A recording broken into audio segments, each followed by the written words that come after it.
So I'm at the meshes now. I've added, moment ago we added the spatial node, which has no visual representation or graphics, just the spatial properties.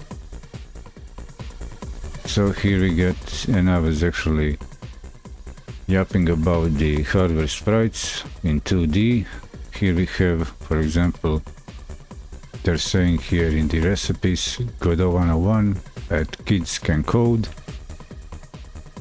Like 2D sprites, like in 2D, there are sprites to add a texture to the node. In 3D, we need a mesh. A mesh is a mathematical description of a shape. It consists of a collection of points called vertices. So these would be meeting points of the lines of the edges of the faces. So faces are flat sides, planar, like planes. Edges are actually connecting lines for where the planes faces meet, and where the three planes meet, that will be a vertices, like spatial point. For example, cube is like in the first grade elementary school, 8 vertices, 12 edges, 6 faces, adding mesh. Typically, meshes are created by using 3D modeling software such as Blender. I do also Blender day-by-day learning.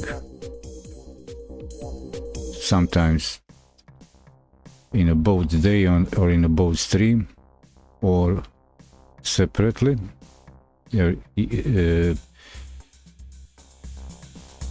Sequentially or subsequentially, each other day, switching between Blender and Godot.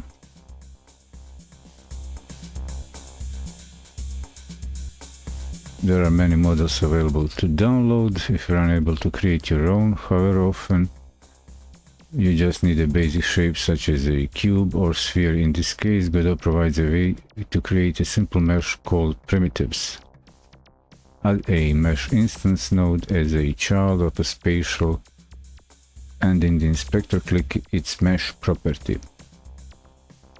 So mesh instance, add a child to spatial mesh instance. Where are you? Spatial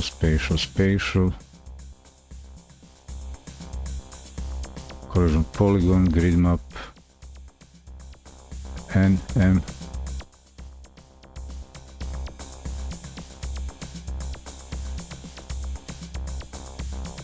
mesh instance. So where are you, mesh instance?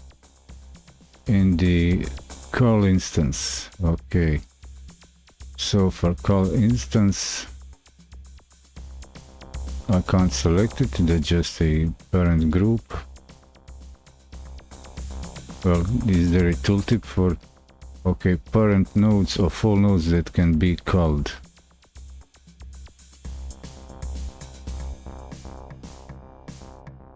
By the portal system.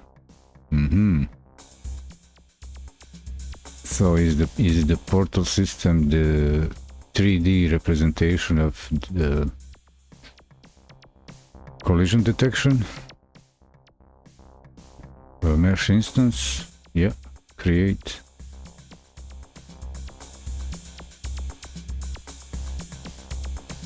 And the inspector click mesh empty. Okay. You can see a list of available primitives. They represent a handy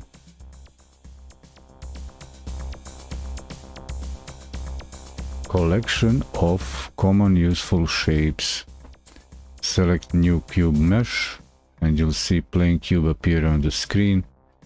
Note that the cube is white by default, although it may appear slightly blue on your screen due to different ambient light. We'll talk about lighting in a bit later. So on the mesh I select new cube, yeah, right? Cube mesh, and got disconnected again. No, yeah, what's going on? something blinked. New cube mesh. There we go. Yeah, true fact, it's a bit bluish.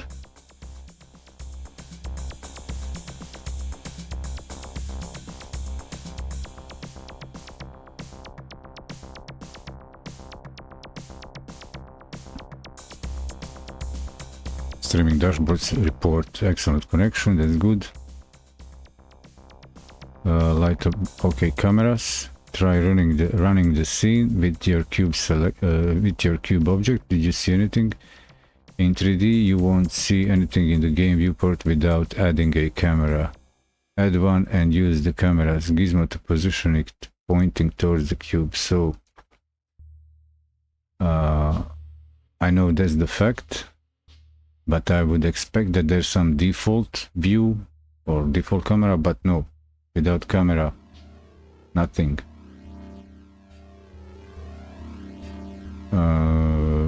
Running, add a camera, using the camera's gizmo to position it towards the cube.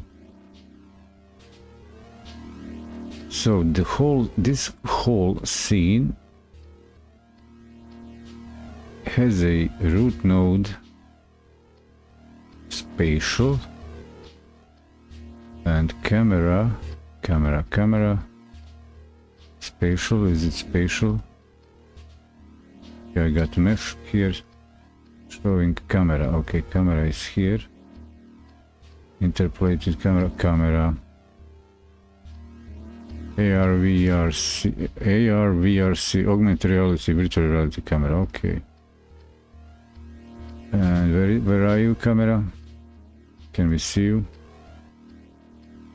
Is it in the... Okay, I guess the camera is sitting in the same place where the cube is positioned.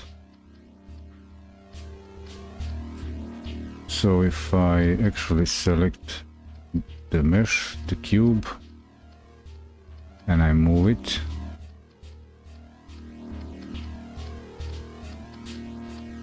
AJSG on Trovo, thanks for stopping by.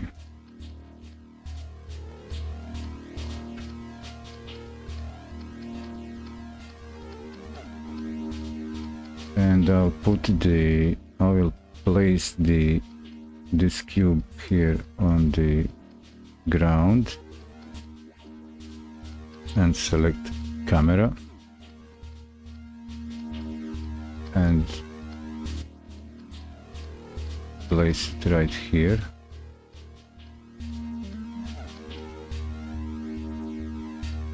Bit backwards. And the preview camera, okay, directly looking at the cube. So I'll disable preview and get the gizmo, pivot camera around like this. What am I looking now? Okay, so if I run the scene now, oh, I didn't save my camera, so first I need to give this root node a name. So it is a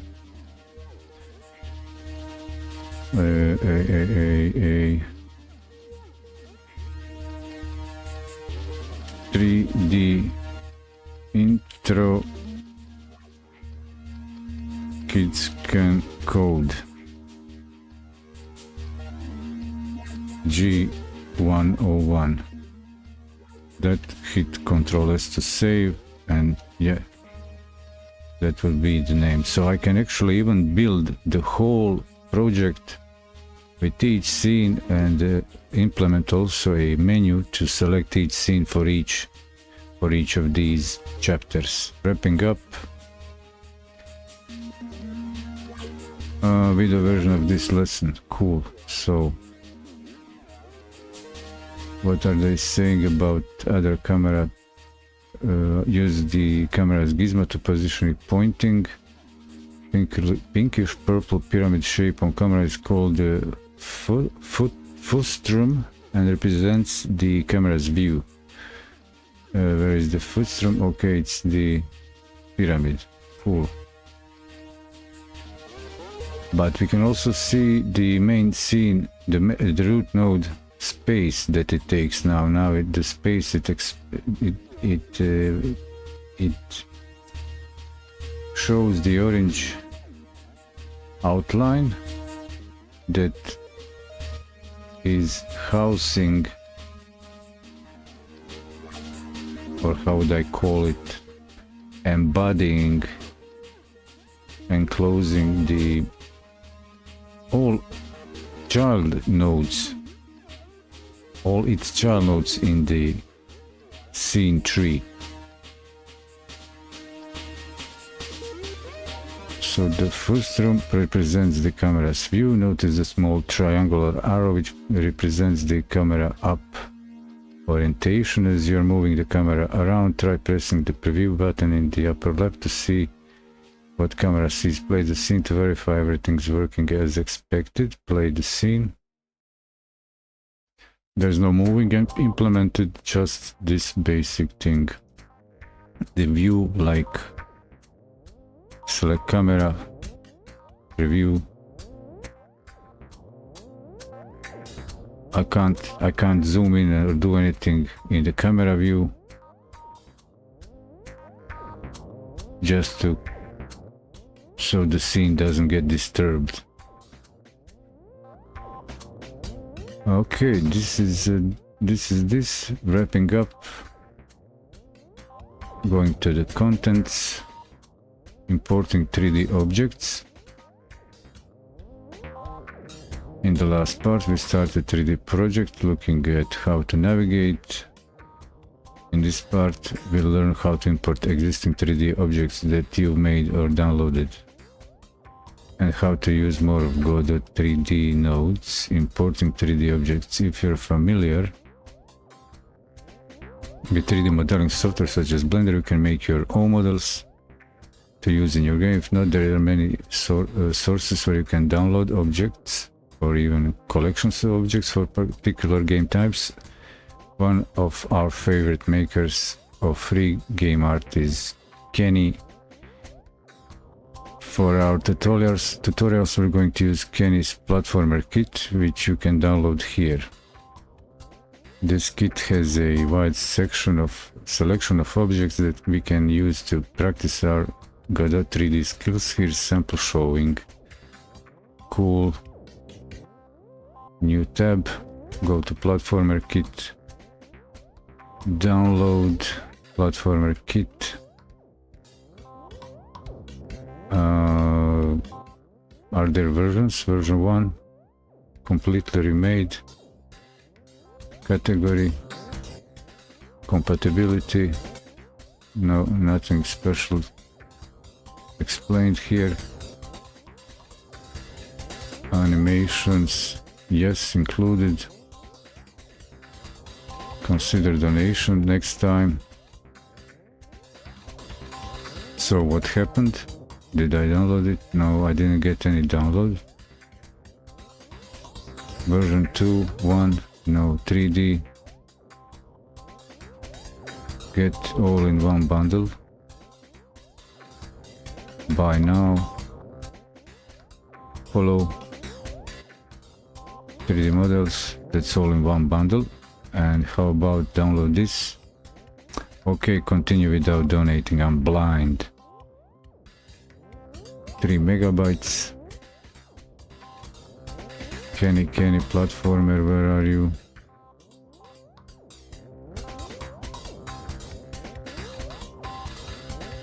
Okay, Kenny platformer. Cut. What folders do I have open? This thing here. Project assets, okay. Paste. Okay, I'll put it in 3D assets. Okay, 3D assets. So, importing. This kit has a wide selection. Look at it here.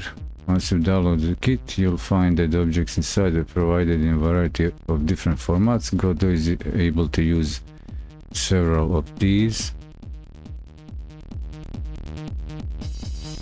So,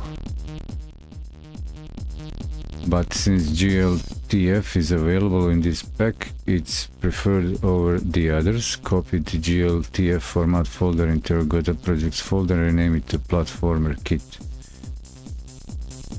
If you're interested in differences between formats, here's a brief summary. Object file is the OBJ files are simplest, each representing a mesh which you can load into a mesh instance node. This is likely the most common file type you'll find online. DAE Collada files are more robust. Godot loads them as individual scenes. They can include additional data along with the mesh, such as animations. GLTF files are similar but represent a more modern format with additional features. When you switch back to your Godot window, you'll see progress bar while Godot scans the folder and imports all the objects. Let's click on one of them to see what's going on. In the file system tab, select the create GLB. So go to the here platformer kit, extract to platformer kit, and from the platformer kit do I have a project folder open. So what I'll do, okay, my games, no, this is the, yeah, where is this, my games? Oh, that's the one. So what I need actually is, well, I can even say in the Godot itself, right click the root here for the project and ask it to open exactly that in the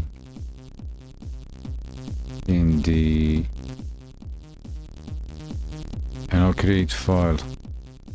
Well, actually I'll ask it create new folder. New folder, I'll say 3D assets,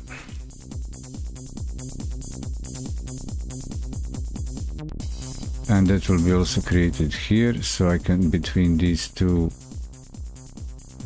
I can work with the files. I don't want to just drag and drop. I don't want to move, I want to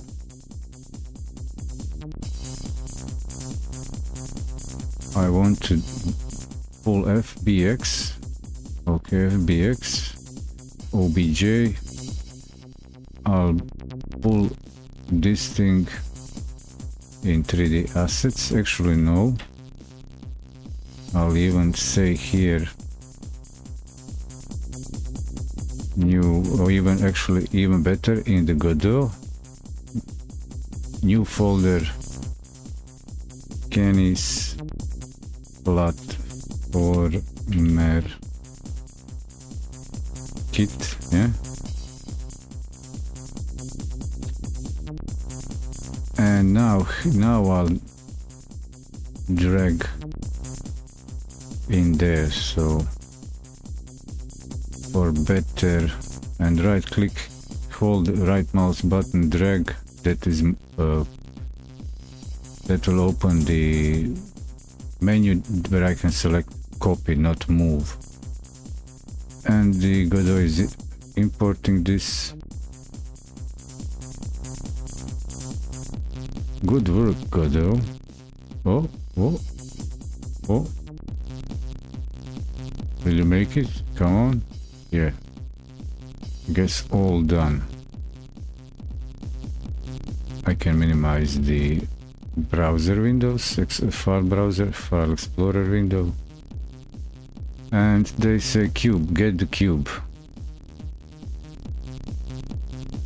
Get the cube, Kenny, GLTB,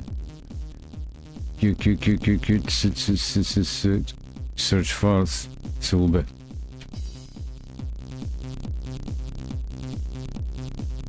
No, we don't have a cube here, so why? Why wouldn't we have a cube?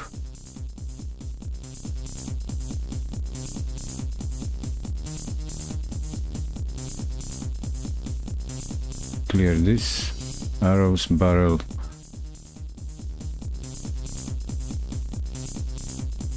Corner, curve, edge, grass, block. Block, grass, grass, grass, grass. Wait.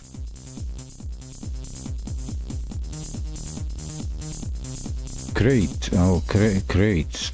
Sorry, it's crate, not the... What?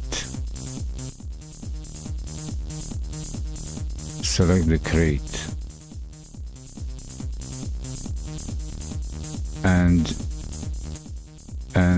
Okay, so here is the hiccups and flakiness for these recipes tutorials.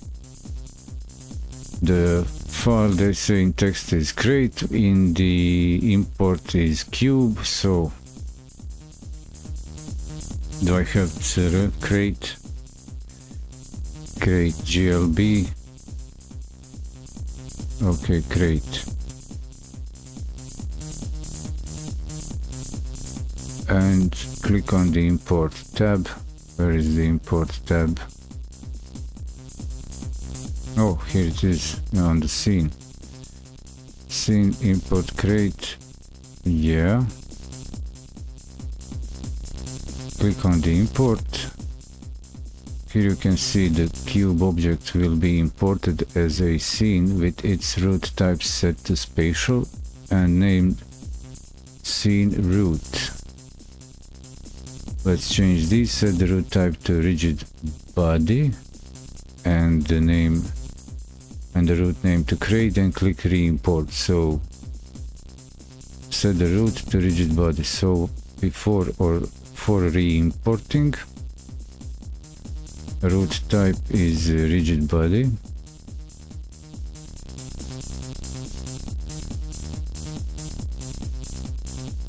Rigid body. Okay. Create, and scene root will be crate. Yeah, what? A name, the root name to crate, and click re-import. Okay. I was going through one tutorial recipe working with the I think version 4, handling the 3D assets, and I wasn't comfortable like 10 days ago, and now I am, and now I know what's happening, what's going on. Re-import. So did I get a scene? What's going on? 3D assets. Close this. Did I get another scene? TSCN. And okay, this is another scene. So is this imported in the scene, or where is it? Scene. And now double click on create GLB and confirm that you want to make a new inherited scene. Okay, so I've just imported in the project, but in a sense it's not in this, it's in a no scene. It's just like a I will double check. So here are some let's say workarounds for Godot when importing assets. Sometimes it may require reopening the project to perhaps get the scene showing if the scene got recreated or created a scene right on the import process. But no, but it's not. So let me check the assets that is perhaps got created here. What am I having here? Only the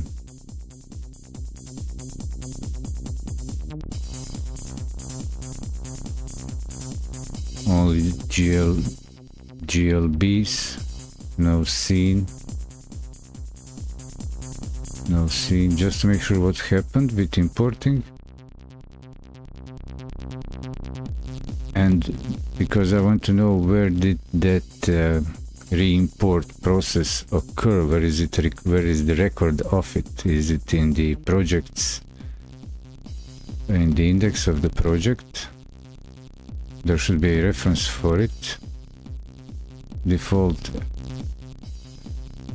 TRES resources. Can I see this script? 2D, 3D. Can I see the TRES? New scene, copy, open. Oh, can Godot open this? Open. I'm not getting anything. So I opened it, but it's showing actually in the inspector. Inspector also shows details for the files.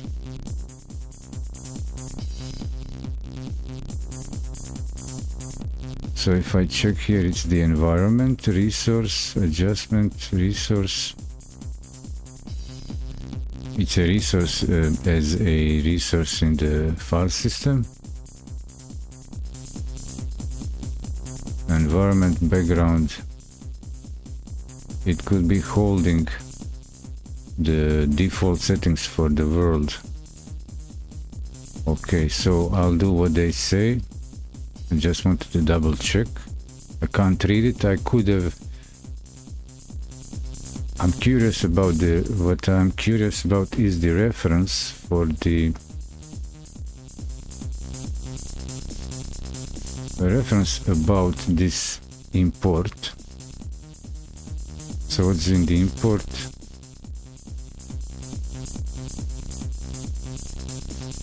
There are hashes. How big are these? What's the file size? 1 kilobyte. What's the latest modification? Create. Oh, create. Okay, so can I just open this with this? So it's something. It's packed scene, like we can see in a raw dump of the file. I close this and this and drop here the next file, let's say MD5, which is a little bit smaller. Source, destination, it hashes this, it has a hash of the imports, so that's the import folder.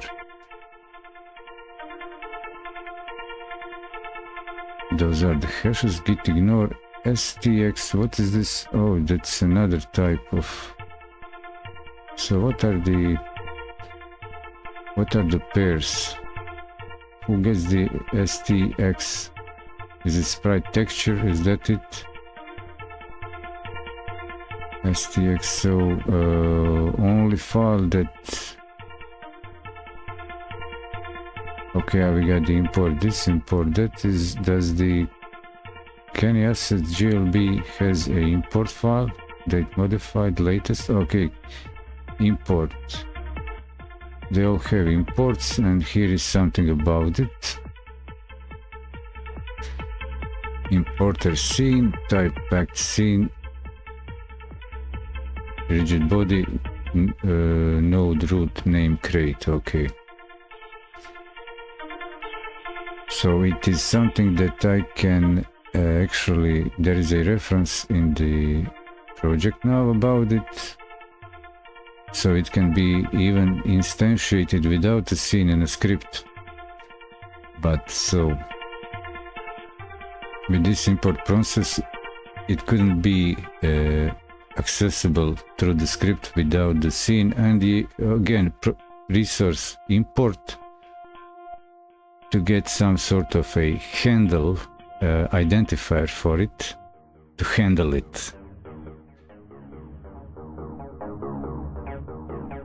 Now so I'm just supposed to double click on create GLB and confirm that I want to make a new inherited scene. Okay. I don't want to waste time experimenting, but it would be good to get familiar with the background. About the background, create, double clicking it, new inherited. Scene create GLB was automatically imported, so it can't be modified. To make changes to it, a new inherited scene will be created. Okay, it means that new inherited. So the original one will stay as it is. I can only create an instance inherited. I can only inherit from it. What's missing? Node configuration warning. This node has no shape, so it can't collide or interact with other objects. Consider adding collision shape. Okay. What you got? Crate. Here it is, the crate. Yeah. Cool. Let's see it. Truly a masterpiece.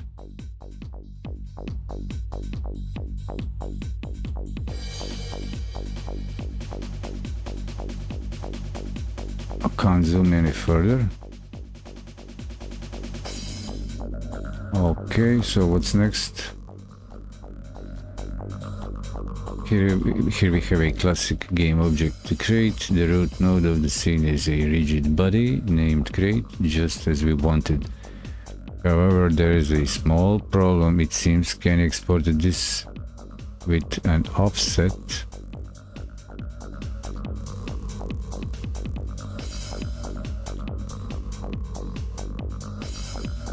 What did you say?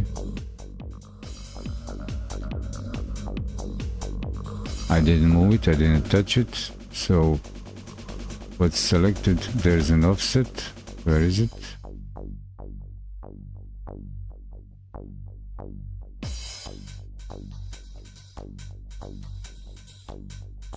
It seems pretty well centered to me.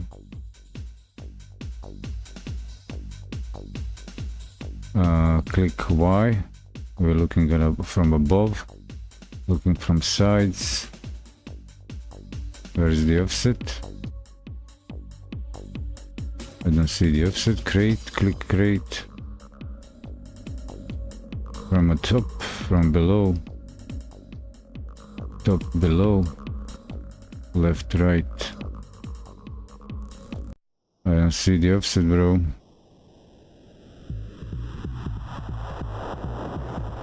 So, created offset.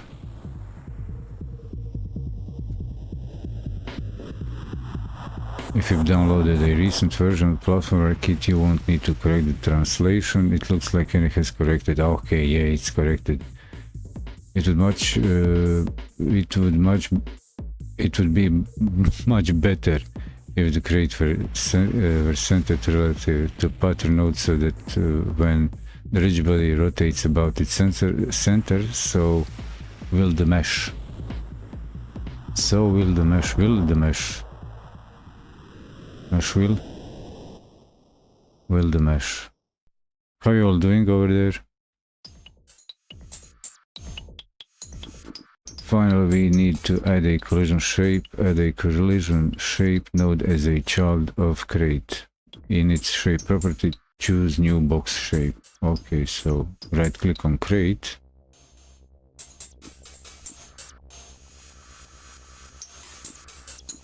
Add a collision node as a child of crate. Okay, we got a lowercase crate and a root crate. So to the uppercase crate, not the boxy itself, but to the root collision shape.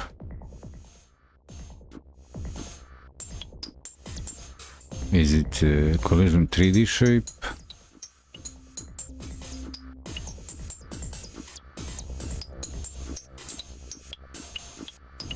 Node spatial. Okay, collision object, area, physics body, kinematics. Collision shape, okay, create node that represents collision shape data in 3D space.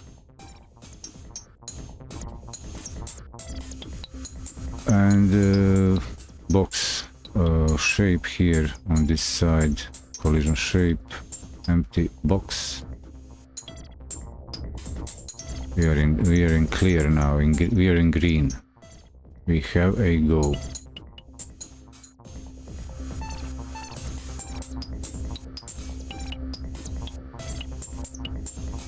Use the three handles. They look like orange circles to size the box to fit the mesh. Okay, you can also set the extents directly in the inspector. Note that since the crate is 0.5 units wide, the extensions which represent the distance from the center becomes 0.25. Now we are finished setting up the objects. Save your crate scene and let's see how we can use it.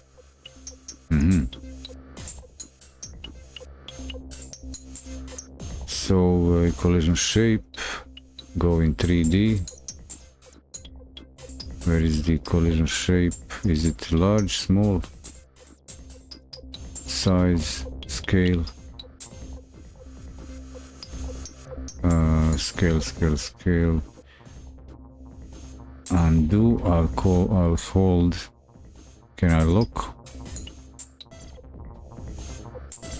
Lock selected nodes, not selected. Can I, where is the transform, lock, scale, lock, unlock? So I'll hold shift and pull. No, that doesn't work. Like proportional for scaling. 0.25. So I can just say 0.25 and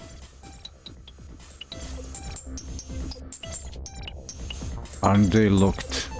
Aren't they all locked? Is it locked or unlocked? No, unlock it. So when I change it, if I change it in the viewport, along one axis and it's locked, then it's like free of a lock, set free from the lock. But if I use numerical, then it's proportional. Okay, then if you want it that way. So crate transform for the crate, just to get it in the same translation, rotation. Okay, so collision shape 1 1 1, translation 1 1 1 1. That's not the translation. Why is not the translation the same? Why wouldn't translation be the same thing for both of them? Crate is there. Oh, did I move the crate? 1? No, 1 1 1. Isn't the, where is the crate? Mode rigid axis transform. Where is the crate? Where is this gizmo? Here.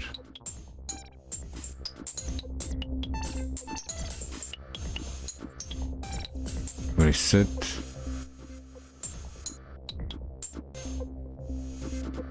Well, I can argue as much as I want, but so it would be what?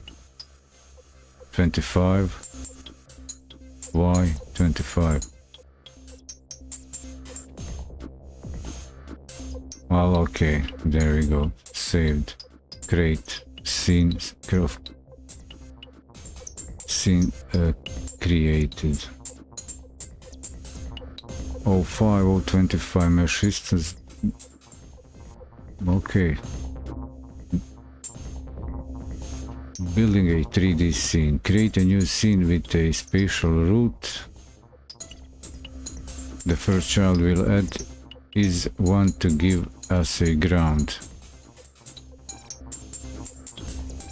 Create a new scene with a spatial route. So building a 3D scene. Can't I use the oh, this is intro. Okay, this is then, what's this name here? That was the intro. Okay. So I will use the naming convention importing. give it. Okay, go out of D. Canis. 3D intro. This is 3D intro, so this would be then. Can I rename it? I'll just copy this. Copy, cancel, but I'll add a new scene. So new scene. And building a 3D scene, create new scene with a spatial route. Okay. Adding other node. Spatial. First child will be ground. So I'll name my scene as a. It's not 3D intro, it's 3D importing.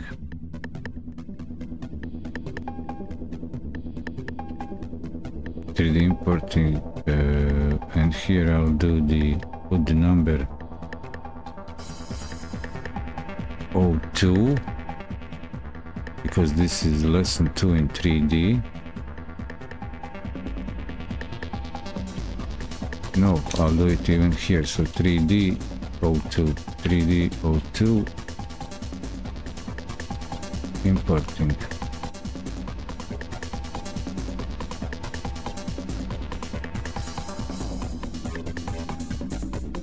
The first child we'll add is a 1 to give us a ground.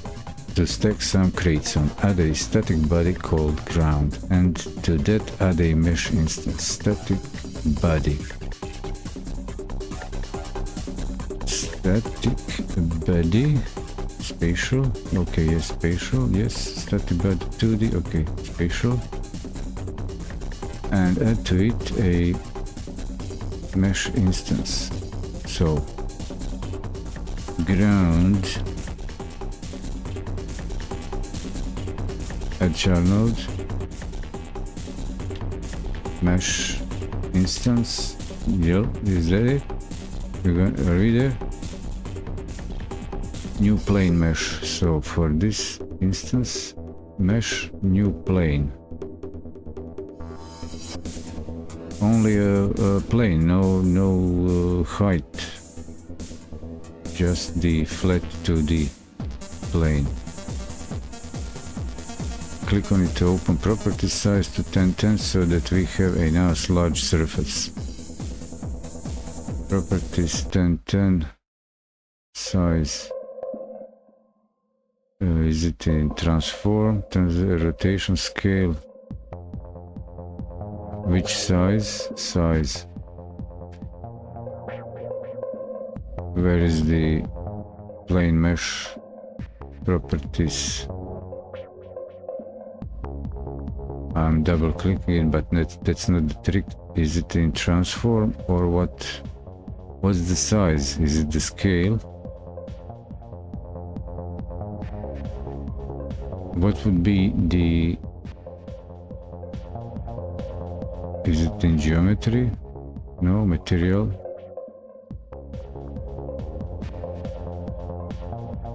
Where would be the transform? If I click on it. Oh, so here's the size hiding. Then that's where the size was hidden. I remember that. That's some weird system. I got the drop down here on the arrow, and itself, this thing, the mesh has more elements, and even resource. Oh wow.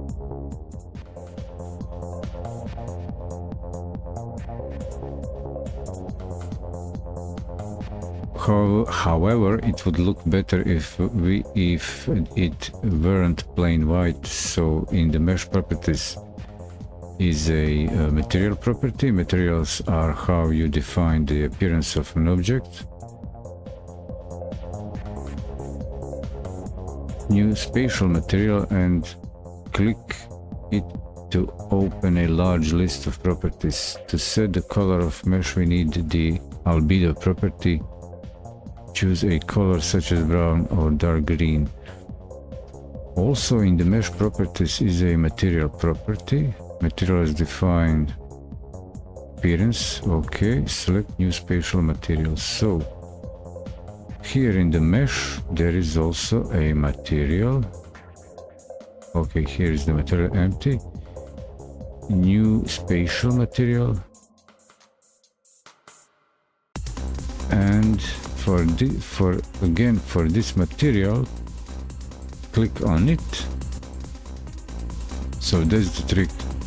Clicking on this thing again inside the mesh instance. What was the name? Mesh instance. Plain mesh. Escape. Don't drag. Don't do it. Undo. What happened? Where are we? Undoing. Yeah, undoing. Redoing. Undoing. Redo. Undo. Redo. Okay. Shift Z. Control. Where is the redo? Come on. Editor. Project. Scene. Debug.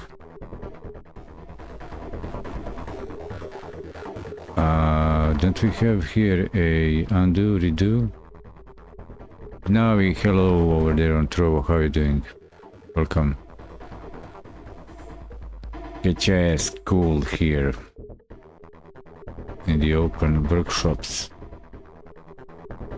Free learning, learn along. Let's learn along.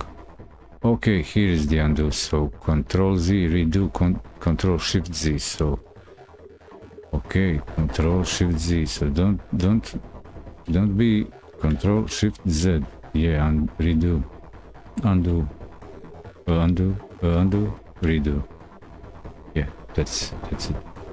And now in clicking on material and adding a what's it called? The spatial material. I'm looking for its albedo property and no texture, but let's paint it. Dark green or brown, brown, something like this.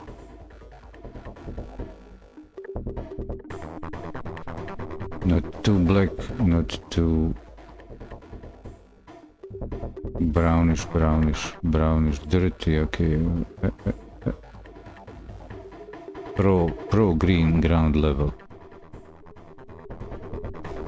Can I have that? Enter. How do I just click away? Okay.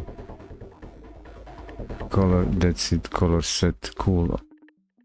Now we know that how long we're in. Oh, there is quite a few of these, so I'll get to take a break. I'll get to the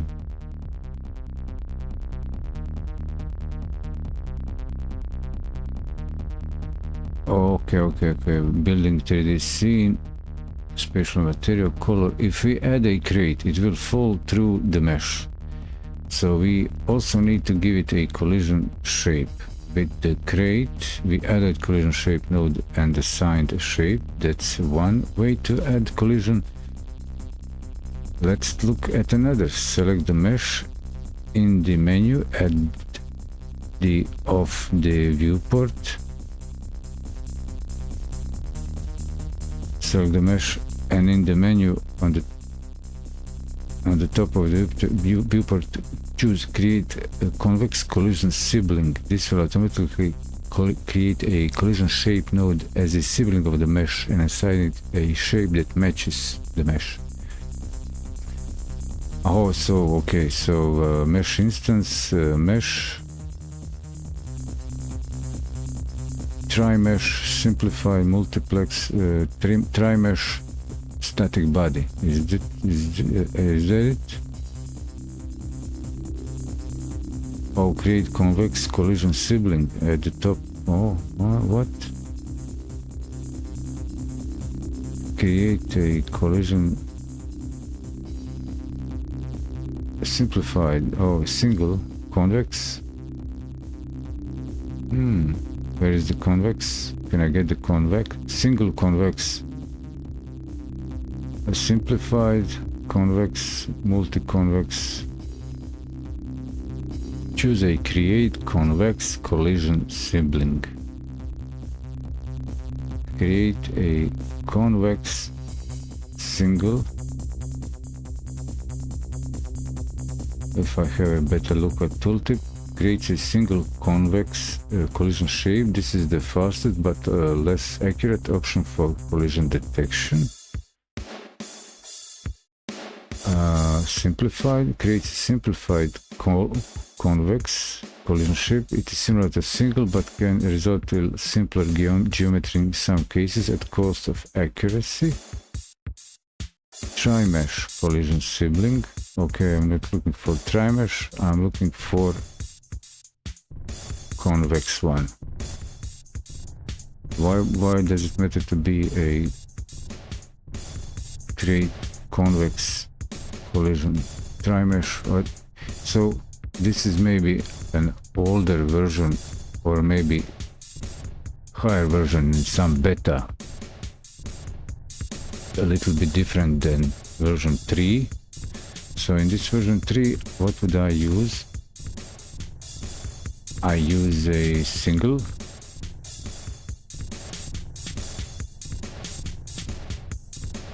tri-mesh, single, simplified, at cost of accuracy. So single convex, fast but less accurate.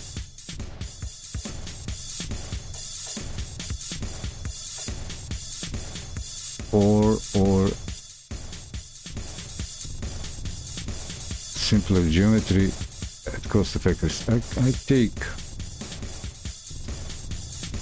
I'll take the first one.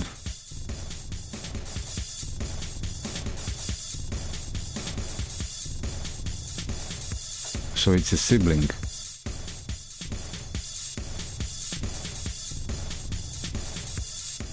Wait, did I do the right thing? So sibling? Oh yes, sibling, so it should be sibling. So it's not below it, but it's not its child, it's a sister, brother, cousin. Collision shape node as a sibling of the mesh and assign it a shape that matches the mesh. Okay, so this is to simplify matching the mesh and the mesh size. Cool. Why convex? Whatever. So this is good to know. For example, when adding collision shape to box, to crate, I had to manually tweak it to match it. Maybe this could be a way to do it. Even for that. Now instance a few crates in the scene and arrange them in a rough stack, add a camera and place it where it has a good view of the crates. Run the scene and watch your crates go tumbling. What? So here's the ground and I add instance child scene. So instance child scene, give me the crate, open, Control D, and then let's say this one put here, or even higher, and then this one below it, but maybe over here. This one also here, but give me the blue one, not that far, like here, and above, like this. Okay, and then create this one here, maybe this way. And can I just say to all of this, Control D? Yeah, I like this. So I got this group, everything is copied, I got to duplicate, and if I just bring them all up, can I see that they are not one into another? pull it out like this. They're all one outside the other. Okay, lovely, lovely, lovely. So I hit save. Save. I run a scene. Let's see. Oh no, no camera. No camera. You also want a camera. Camera. Yep, give camera. Camera. Where camera be? So camera. We will go this way. Camera this way and this way. Go. What's the position? And turn it around like this. And this way, look at this way, and look at this way. Okay, so here goes the trick for the local transformation. Transform, where was the local? So when I switch, if I want to gimbal the camera towards the crates, if it's a global orientation, the camera is diagonally now across the axis, and I would need to nudge it down. I would need to align both of these axes, transform axis. But if I want just to nudge the camera on their orientation, now we see actually that she's got its own orientation, and that allows me to just nudge the red one towards the Kratos. Come on. Okay, got it. So if I click preview,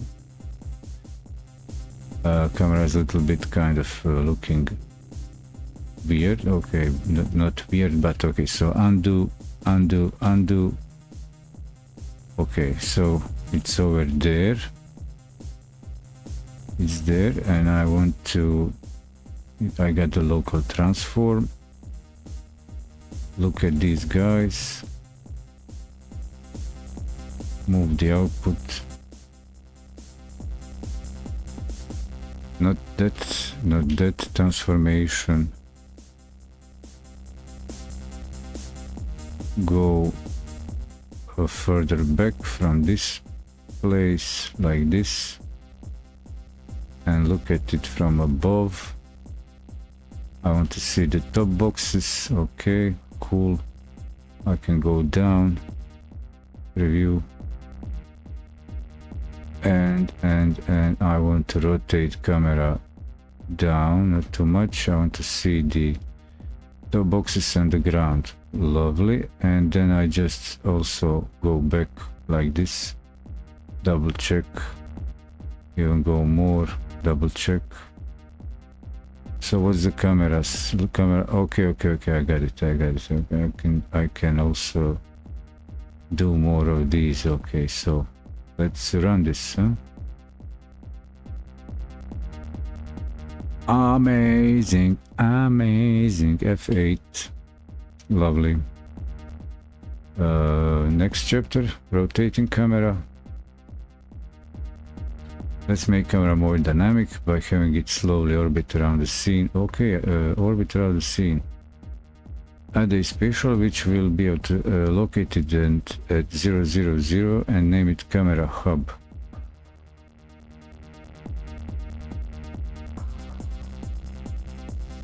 Drag the camera to make it a child of this new space. Oh, okay, so, okay, now 3 marker, hit, going to the short break, and add the rotation to camera without the player, just animating the camera. This will be interesting.